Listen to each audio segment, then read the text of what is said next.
Hello बच्चों, आज मैं आप लोगों को क्लास 8 की डीओई की तरफ से आपको पता है कि आपको मिशन मैथमेटिक की वर्कशीट्स मिल रही है। तो आज हम यहाँ पर असेसमेंट वर्कशीट करने वाले हैं चैप्टर नंबर 1 रैशनल नंबर की, जो कि आपके पास पूरे जितना भी आपने चैप्टर किया है ना अभी तक रैशनल नंबर, उस पर बेस्ड है ये वर्कशीट। ठीक है, चलिए स्टार्ट करते हैं। यहाँ पर स्टार्टिंग के 1 to 5 क्वेश्चन एमसीक्यू क्वेश्चन है, तो सिर्फ टिक करना है। The reciprocal of positive rational number. अगर आप एक किसी पॉजिटिव रैशनल नंबर का रेसिप्रोकल करो तो क्या आएगा? पॉजिटिव ही आएगा, नेगेटिव तो आ ही नहीं सकता। 1/2 का रेसिप्रोकल करो 2/1 आ जाएगा। ठीक है ना। उसी तरीके से क्वेश्चन नंबर 2 है आपके पास, rational numbers are not closed under the operation of. Rational number किस में क्लोज्ड नहीं होते? तो ये हमने चैप्टर में सारी प्रॉपर्टीज समझी है। अब पूरा चैप्टर चैनल पे अपलोड है एनसीईआरटी से, तो वहां पर से अगर आपने प्रॉपर्टी समझी होगी तो आपको इसको डायरेक्ट आंसर आता होगा। डिवीजन इसका आंसर है कि डिवीजन में रैशनल नंबर क्लोज्ड नहीं होता है। क्लियर। नेक्स्ट है multiplicative inverse of the rational number. आपको मल्टीप्लीकेटिव इनवर्स लिखना है। मल्टीप्लीकेटिव इनवर्स का मतलब होता है रेसिप्रोकल, इसका दूसरा नाम है रेसिप्रोकल। तो 40/3 का रेसिप्रोकल 3/40 तो होगा, तो इसका आंसर ए हो गया। नेगेटिव तो आएगा ही नहीं क्योंकि क्वेश्चन में नेगेटिव नहीं था। ठीक है। नेक्स्ट क्वेश्चन नंबर 4 है additive inverse of rational number 5/4। Additive inverse का मतलब होता है साइन चेंज, प्लस में है तो माइनस में, माइनस में है तो प्लस में। जैसे यहाँ 5/4 प्लस में है तो इसका आंसर माइनस वाला होगा। क्लियर। नेक्स्ट क्वेश्चन नंबर 5 में कह रहा है सिंप्लीफाई करो। तो 2/3 है, फिर प्लस यहाँ पर माइनस का 4/5 है, प्लस यहाँ 7/15 है। पहले मैं तीनों के डिनोमिनेटर सेम कर लूँ। 3, 5 और 15 है, तो कॉमन नंबर मुझे तीनों में 15 मिल रहा है। तो 2/3 में मैंने 5 से इंटू कर दिया, 15 बन जाएगा। 4/5 में मैंने 3 से इंटू कर दिया, 15 बन जाएगा। और ये तो पहले से ही 15, तो ये हो गया 10/15 प्लस माइनस माइनस 4 3 जा 12/15। अब प्लस हो गया 7/15। डिनोमिनेटर सेम हो गए तो एक बार लिख दिया, और नंबर्स को मैंने यहाँ न्यूमरेटर को एक साथ ऐसे लिख दिया। क्लियर। अब आपको कुछ नहीं करना, सिर्फ और सिर्फ सिंप्लीफाई करना है। आपको पता है कि अगर आप 10 में से 12 को माइनस करोगे तो माइनस का 2 आएगा और प्लस का 7 ऐसे ही रह गया। अब 7 में से 2 जाएगा 5, 15 ऐसी है नीचे, कट कर दो 1/3 आपका answer. Step by step solve करोगे तो कहीं दिक्कत नहीं होगी। ठीक है। बाकी ये चैप्टर हमने एनसीईआरटी से भी कर रखा है, और साथ के साथ आर.डी. शर्मा से भी हमने इस चैप्टर को कर रखा है, तो आप वहां से और अच्छे से कर सकते हैं ताकि आपको एक्स्ट्रा क्वेश्चन जाए कि किस तरीके के क्वेश्चन इस चैप्टर से आएंगे। क्लियर है। चलिए क्वेश्चन नंबर 6 में क्या कह रहे हैं, multiply 6/13 by the multiplicative inverse of -7/6।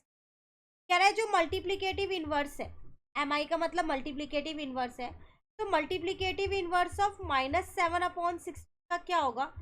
-16/7। अभी हम ऊपर के क्वेश्चन में करके आए कि मल्टीप्लीकेटिव इनवर्स का मतलब है रेसिप्रोकल, तो मैंने रेसिप्रोकल कर दिया। अब आपको मल्टीप्लाई करना है। किसको करना है मल्टीप्लाई, वो यहाँ पर देखिए। 6/13 को मल्टीप्लाई करना था ये मल्टीप्लीकेटिव इनवर्स से, तो -16/7 से ही तो करोगे। अगर कट हो रहा है तो कट कर दो, और अगर कट नहीं हो रहा तो आप क्या करो, फिर उसको डायरेक्ट मल्टीप्लाई कर दो, यही करोगे। अब अगर आप यहाँ देखो तो ये कट नहीं हो रहा है, तो आप क्या करो, 6 को 16 से इंटू कर दो, तो आपके पास 96 आएगा माइनस का। और 13 को क्या करो आप 7 से इंटू कर दो, तो 91 आ जाएगा। तो यही आपका आंसर है। क्लियर। चलिए next, I think last question है, question number 7, solve using property. Property जो इसके अंदर लग रही होगी वो लगा के करना है। देखो आर.डी. शर्मा से इस चैप्टर को जरूर कर लेना, क्योंकि प्रॉपर्टी वाले कई क्वेश्चंस हैं जो मैंने आपको कराए हुए हैं सारे, तो आपको और अच्छे से प्रॉपर्टीज के क्वेश्चंस करने आ जाएंगे। ठीक है, कह रहा है प्रॉपर्टी लगा के करो। अगर आप देखो तो ये पूरी एक टर्म है आपके पास, और ये पूरी एक टर्म है आपके पास, सॉरी ये वाली एक टर्म है पूरी, और ये पूरी एक टर्म है। तो मैंने क्या किया, पहले 4/5 मल्टीप्लाई 6/11 प्लस 6/11 मल्टीप्लाई 3/5 एक साथ लिख लिया। मतलब ये वाली टर्म और ये वाली टर्म एक साथ लिख ली, और माइनस का 1/10 अलग से छोड़ इसलिए किया क्योंकि इसमें ना एक नंबर मुझे कॉमन दिख रहा है 6/11, जो कि मैंने बाहर ले लिया। तो अंदर 4/5 प्लस का 3/5 बचा है, यही बचा है। ठीक है ना, माइनस का 1/10 ऐसी है। 6/11, 4 में 3 प्लस करोगे डायरेक्ट 7/5 लिख सकते हो क्योंकि डिनोमिनेटर सेम है, -1/10 ऐसी है। अब अगर कुछ कट हो रहा है आप कट कर सकते हो, जो कि यहाँ नहीं हो रहा है, तो 6 7 जा 42 हो गया, 11 5 जा 55, माइनस का 1/10 हो गया। अब मैं यहाँ पर डिनोमिनेटर को सेम कर लेती हूँ। मैंने क्या किया यहाँ पर, तो मैं यहाँ पर 10 से इंटू कर देती हूँ और यहाँ पर क्या करती हूँ 55 से इंटू कर देती हूँ, ताकि मेरे डिनोमिनेटर जो है वो सेम हो जाए। ठीक है ना, तो ये हो गया मेरे पास 420 अपॉन में 550, यहाँ पर हो गया 55 अपॉन में 550। अब 420 में से 55 को माइनस करूंगी और ये वाला 550 ऐसे ही लिख दिया। क्लियर है यहाँ तक? तो चलो माइनस कर देते हैं, तो 365 आ रहा है और अपॉन में आपके पास हो गया 550।